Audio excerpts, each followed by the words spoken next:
Oke, Silakan Pak Denson. selamat malam. Saya Denson Siburian ingin menjelaskan tentang interpolasi dan curve fitting.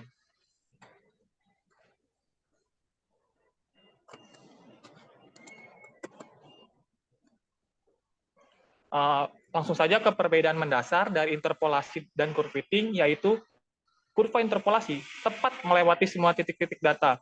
Sedangkan curve fitting tidak harus melewati setiap titik-titik data, karena hanya mempresentasikan data secara umum. Nah, selain itu ada data akuratnya, data merupakan hasil pengukuran, dan sedangkan curve fitting, data memiliki noise atau error. Jenis-jenis interpolasi itu ada polinomial dan cubic spline. Nah, polinomial itu ada beberapa metode, yaitu Lagrange, Newton, dan Neville. Nah, interpolasi fungsi polinomial secara umum dapat dilihat bahwa bentuk kurva order 1, order 2, dan order 3. Nah, jadi semakin besar ordernya, bisa dibilang kurvanya semakin liar. Yang pertama order 1 dia garis lurus, order kedua parabolik, order 3 kubik, dan bisa jadi order tinggi itu bentuknya semakin liar. Terus interpolasi dengan metode Lagrange. Nah, metode ini menggunakan polinomial interpolasi yang melewati sejumlah titik-titik tertentu. Nah, metode ini digunakan untuk memperkirakan nilai fungsi di antara titik-titik data yang telah diketahui. Nah, berikut persamaannya. Pada fungsi Lagrange kita dapat bedah, misalkan pada fungsi ini kita dapat memasukkan titik-titik X yang diketahui. Misalkan untuk mencari L0X itu bisa X min X1 per X0 min X1, nah X min X2 per X0 X min 2, dan X min X3 per X0 min X3. Nah, X1, X2, X3 itu merupakan titik-titik yang diketahui ya. Dan seterusnya untuk mencari L4. Nah, misalnya pada contoh diketahui titik ada 01, 12, 34, 61, 6 min 1.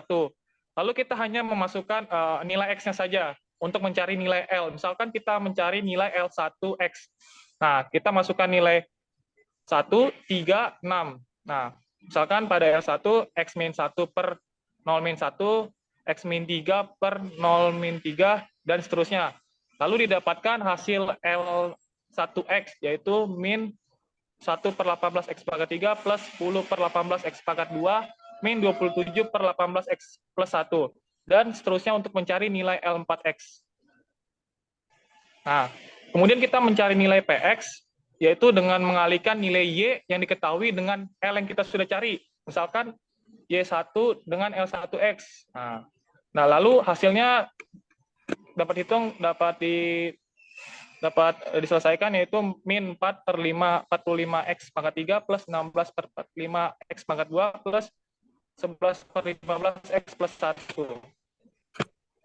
Nah, lalu lanjut interpolasi dengan metode Newton. Nah, metode ini digunakan untuk memperkirakan nilai fungsi antara titik-titik yang telah diketahui. Nah, teknik ini atau metode ini lebih fleksibel dibandingkan dengan interpolasi Lagrange karena memudahkan penambahan titik data baru tanpa menghitung ulang seluruh polinomial. Berikut persamaannya. Kemudian ada interpolasi dengan metode Neville. Nah, metode ini menggunakan rekursi dan tabel. Metode ini memperkirakan nilai fungsi di antara titik yang sudah diketahui tanpa Neville. Oke. Ini merupakan tabelnya. Lalu ada cubic spline. Metode ini menggunakan polinomial kubik berarti 4 titik ya, atau order 3. Nah, ini polinomial versus cubic spline. Nah, dapat lihat titik warna biru adalah polinomial. Ada banyak titik, sedangkan cubic spline dengan 4 titik saja. Titik merah. Langsung saja kita ke codingannya. Mana ya? Harus dicopot dulu Pak ininya, screen-nya, terus pindahin ke oke. Ya. Oke. Coding, mana codingnya? Ini dia.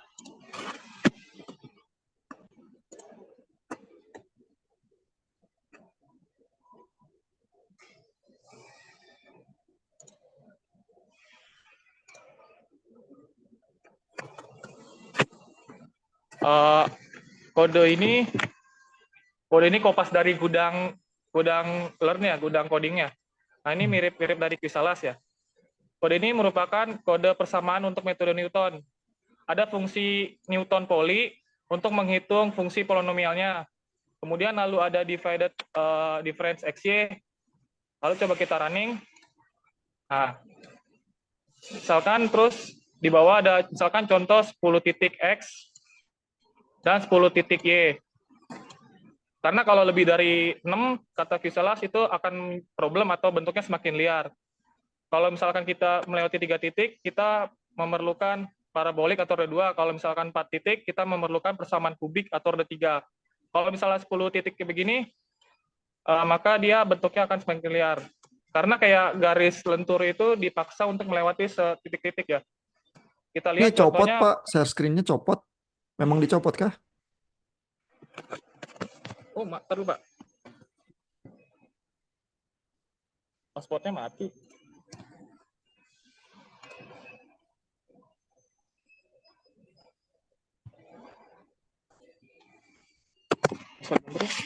Mana?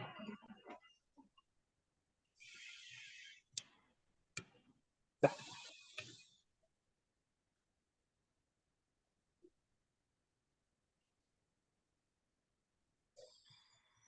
Oh, mana ya? Oh, ini dia.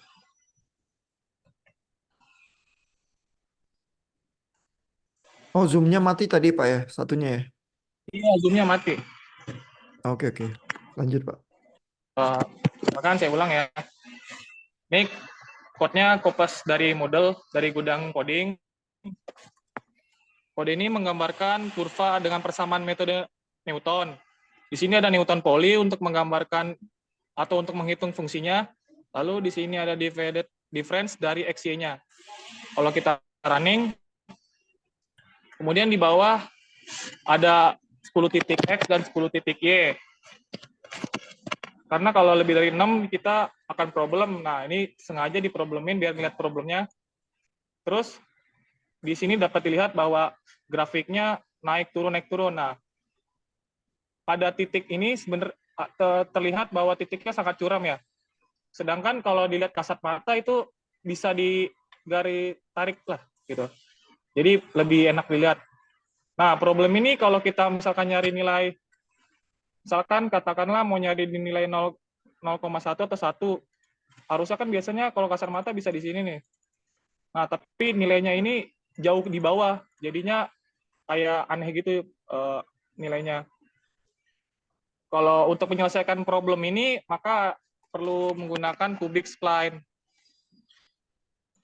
Ini merupakan contoh dari program dari cubic spline yang diambil dari gudang coding.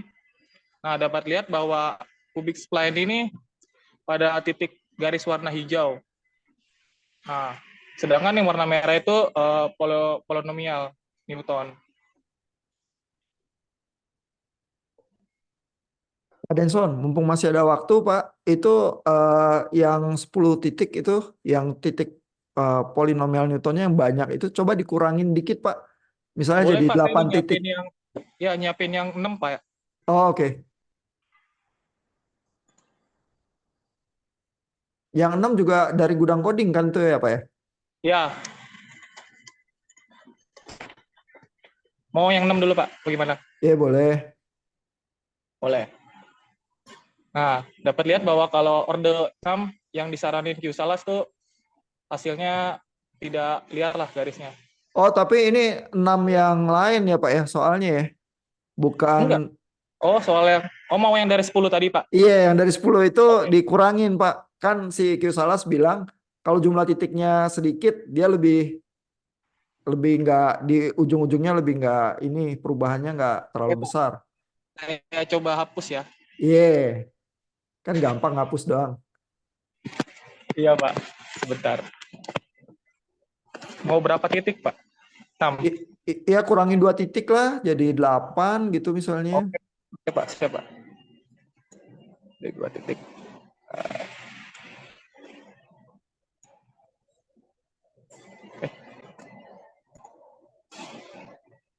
Oke. Coba di running ya, semoga nggak error.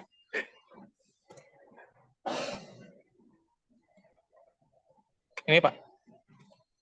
Kok nggak bergerak ya? Oh, ini baru muncul. Ya. Loh, kok gitu? Itu belum dibuka kali Pak codingannya. Yang Sudah titik. Pak ini Pak.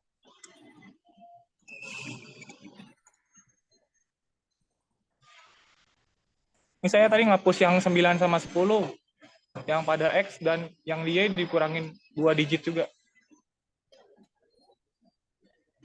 Oh, tapi dia jadi gitu ya.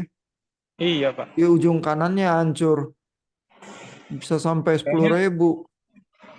nilai yang ini terlalu tinggi Pak, yang buat digit terakhir mungkin ya.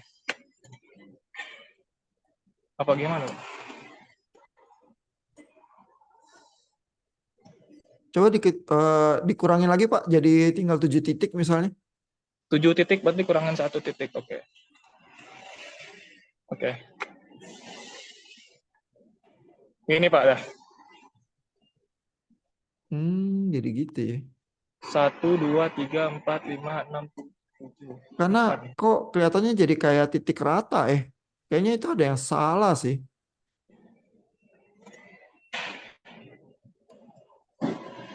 Oh, oke, nanti dicek lagi ya Pak ya. Jadi harusnya sih kalau kalau Q-Salas kan bilang titiknya makin dikit. Kalau kurang dari 10 dia bilang maksimum 6. Itu efek di pinggiran-pinggiran kurvanya itu Oh, berkurang. ini Pak. Ini Pak. Yang range-nya harus diganti juga ternyata Pak. Oh iya, range itunya tuh yang plottingnya Pak. Ya. X new-nya Ah, sama Y new-nya. Iya, iya, itu harus ya udah diganti saya juga. ganti nih Pak. Jadi begini. Kalau 7 titik. Iya, iya, iya. Nah, coba lihat lagi Pak. Ah, Jawabannya naikin dikit Pak supaya kelihatan kurvanya. ini Pak. Kurvanya apa soalnya Pak? Kurvanya. Oh, ya. Ah, iya kan? Ini kan tinggal berapa? 1, 2, 3, 4, 5, 6, 7, 8 titik ya. Ya. Terus tadi kelihatan di ujung itu bisa sampai minus 400 nilainya. Sekarang kan turun tuh yang di ujung kiri itu ya. Yang di ujung kanan sih masih menggila tapi sampai 150-an doang gitu. Jadi Iya. Q-Salas tuh benar. Kalau jumlah titik itu berkurang, lonjakan kurvanya itu lebih lebih jinak gitu ya. Kalau titiknya lebih banyak, jauh lebih banyak dari 6, kita mulai bahaya sih ya. Oke, oke. Thank you Pak Denson. Oke Pak.